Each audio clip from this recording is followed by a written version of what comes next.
Hi chums, I'm going to take a chance outside here because it's been really bad. You can see here, I'm going to show you myself, so you're going to have to brace yourselves for a shock because this is not a pretty sight.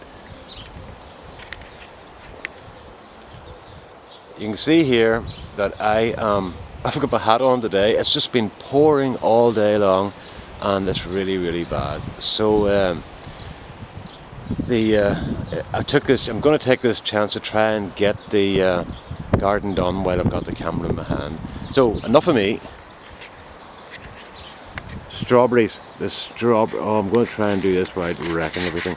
Right, the strawberries are super. Oh, they just look. Loads and loads of flowers on them. They're just coming down with flowers. I think there's some good ones up here. Yeah.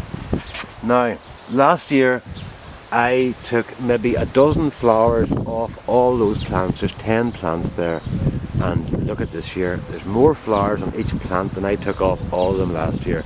So the idea to take the flowers off in the first year and the runners definitely works. These are super healthy looking. And then I built this cage. I have to go back a bit more now to see where I am. I built that cage to allow them room to grow because they're getting a bit crushed. Potatoes, right? Oh well, onions first. There's some onions that I put in. There's more. Now those onions are grown from sets. They're heat treated sets, and what they do is they allow the onions to come on without much hassle, and they don't bolt. I've tried growing onions from seed and they always end up bolting, so that's no good. That over there, by the way, is parsnips, and just decided to leave them to see what the flower looked like. It's very unexciting. Right, potatoes. There's John again. Those are the bags John gave me. So those are Cara potatoes. Those are main crop, and they're doing well. These were put in about 6 weeks ago. These were put in about 3 weeks ago, and those are a couple of weeks ago. I'm trying to stagger the amount of potatoes I get at one time. Those are main crops. They'll probably all come together anyway. There's my corn ready to go out. Just hardening it off, and I've got the potatoes in the bucket or the suitcase, and they're just about. There's a wee potato there, wee Cara. So, see that. Marigolds, lots of marigolds, but those will be used, to be none wasted. And look at this, all bolting. So they'll all get pulled out. There's no point using those. There's a big, thick, woody stem right down the centre now, so there's not really much point in using them. Right, these are more Charlotte potatoes. Those are earlies, and they were only planted last week.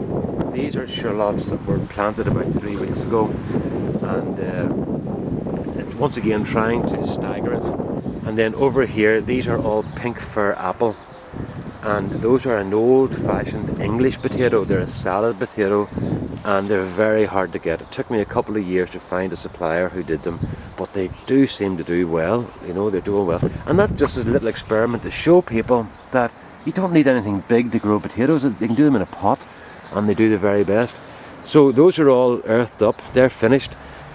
What I'm doing with the Cara is, there's one over here that I did earlier on. No, it's over here, and there was somebody making a point last year, and I've forgotten his name too, but he made a very good point that when you're growing potatoes, they tend to grow in the bottom half of the bag, especially main crop, which these are. So what I've done here is I have put one lot of potatoes in to the bottom here, and before I earthed them up, I put another row of potatoes in above that. So I've got 2 layers of potatoes to try and fill the bag. So we'll see how it goes. It's an experiment. I'm not in this commercially, so it doesn't really matter if it doesn't work out for me. So I'll go over here and show you what else I've been at. I've got some cabbages in here. I don't worry so much about these with the butterflies and stuff because they're a very fast common cabbage called hispy, and they tend to be grown before they get much damage, unlike these, which are a later cabbage which I've forgotten the name of, but I've got the face over them because they will get attacked. And then I've got more onions in here, and I've got a tray laying on top of the onions. That's a good start.